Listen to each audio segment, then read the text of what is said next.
नमस्कार। आज की इस चर्चा में हम एक ऐसी कहानी की गहराई में उतरने वाले हैं जिसने कई दशकों से लोगों के दिलों में एक अजीब सा खौफ पैदा किया हुआ है। इसे इटावा के पुल का बिना चेहरे वाला साया कहा जाता है। अब देखिए, ये सिर्फ कोई आम सुनी सुनाई बात नहीं है, बल्कि एक ऐसा रहस्य है जो आज भी उस इलाके के सन्नाटे में गूंजता है।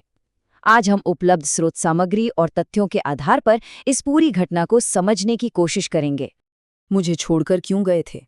जरा सोचिए, रात का घना अंधेरा हो, चारों तरफ एक डरावना सन्नाटा फंसा हो और अचानक ठीक आपके पीछे से कोई अदृश्य शक्ति कान में ये बात फुसफुसाए। ये वो खौफनाक सवाल है जो आज के हमारे इस पूरे रहस्य के बिल्कुल केंद्र में है।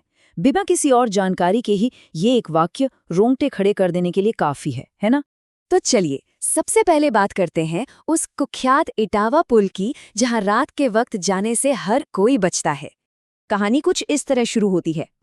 इटावा शहर के ठीक बाहर एक बहुत ही पुराना सा पुल है, जिसके बारे में स्रोत सामग्री एकदम साफ कहती है कि भाई वहां रात में रुकना कोई भी पसंद नहीं करता। और ये कोई हल्की फुल्की चेतावनी या मजाक नहीं है, ये वहां के लोगों के लिए एक अलिखित नियम बन चुका है। कोई भी इंसान, चाहे कैसी भी मजबूरी हो, रात के अंधेरे में वहां अपनी गाड़ी रोकने की हिम्मत नहीं जुटा पाता।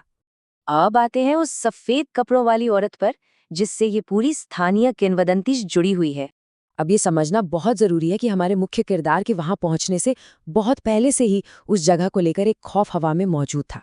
वहाँ की स्थानीय अफवाहें मुख्य रूप से 3 बातों पर टिकी हैं। पहली, रात में उस पुल पर कोई नहीं रुकता। दूसरी, लगातार ये दावे किए जाते हैं कि वहाँ सफ़ेद कपड़ों में एक औरत दिखाई देती है। और तीसरी, सबसे अजीब बात, वो जितनी अचानक सामने आती है उतनी ही रहस्यमय तरीके से गायब भी हो जाती है, एकदम किसी क्लासिक अर्बन लीजेंड की तरह। और यहीं से शुरुआत होती है राहुल की उस खौफनाक रात की। आइए देखते हैं कि उस रात असल में तनाव बढ़ा कैसे। घटनाओं के क्रम को समझें तो राहुल अपनी बाइक पर सवार होकर उसी सुनसान पुल को पार कर रहा था। सब कुछ सामान्य था, लेकिन तभी पुल के बिल्कुल बीचों बीच उसकी नज़र एक आकृति पर पड़ती है। जैसे जैसे वो थोड़ा और करीब जाता है, उसे दिखाई देता है कि वहां एक औरत खड़ी है और उसका सिर नीचे की तरफ झुका हुआ है। जो अफवाहें अब तक सिर्फ कहानियों में थीं, वो अब सच बनकर उसके ठीक सामने खड़ी थीं। और फिर आता है इस पूरी घटना का सबसे डरावना मोड़, वो बिला चेहरे वाला साया। जाहिर सी बात है, राहुल अंदर से पूरी तरह डरा हुआ था, लेकिन फिर भी उसने हिम्मत जुटाई और कांपती हुई आवाज में पूछा, कौन हो तुम? इस एक छोटे से सवाल में आप उस घबराहट को महसूस कर सकते हैं। शायद वो ये उम्मीद कर रहा था कि वो कोई आम इंसान होगी जिसे किसी मदद की जरूरत होगी। लेकिन जवाब में जो दिखा, उस औरत का चेहरा ही नहीं था। अब इस पूरी कहानी में जो बात मुझे सबसे ज्यादा हैरान करती है, वो ये है कि यहाँ कोई खून खराबा नहीं है, बल्कि ये एकदम प्योर साइकोलॉजिकल डर है। एक ऐसा इंसान जिसके सिर पर चेहरा ही ना हो।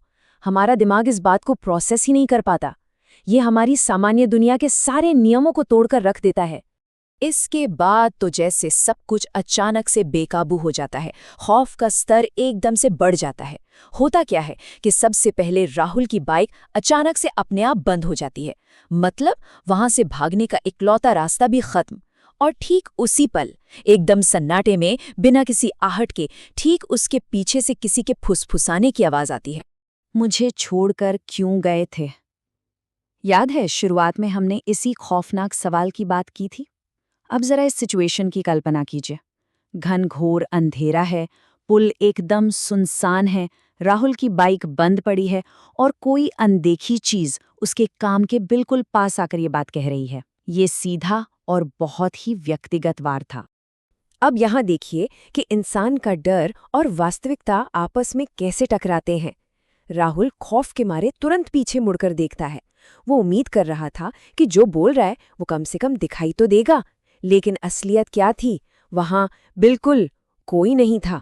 हवा में गूंजती उस आवाज का कोई वजूद ही नहीं था। ये वो पल है जहां एक इंसान को अपने खुद के दिमाग और अपने आसपास के सन्नाटे पर से भरोसा उठ जाता है। और इसी भयानक पल के बाद एक ऐसा सवाल खड़ा होता है जो इस पूरी कहानी को एक गहरी खाई में धकेल देता है। आखिर राहुल गया कहाँ? चलिए अब बात करते हैं इस रहस्यमयी गुमशुदगी की और देखते हैं कि उस रात के बाद आखिर क्या क्या हुआ। तो सबसे अहम बात जो हमें इस पूरे मामले में समझनी है वो ये है कि अगली सुबह क्या मिला। अगर हम सबूतों को देखें तो अगले दिन पुल पर राहुल की बाइक बिल्कुल लावारिस हालत में खड़ी मिली, लेकिन राहुल का कोई अता पता नहीं था, वो हमेशा के लिए गायब हो चुका था। सोचिए, एक भारी भरकम मशीन तो अपनी जगह पर सुरक्षित है, लेकिन एक जीता जागता इंसान बिना कोई सुराग छोड़े गायब हो गया। स्रोत बताते हैं कि राहुल आज तक कभी वापस नहीं मिला, और यही वो ठोस सबूत है जो इस कहानी को महज एक डरावनी अफवाह से निकालकर एक सच्चे रहस्य में बदल देता है।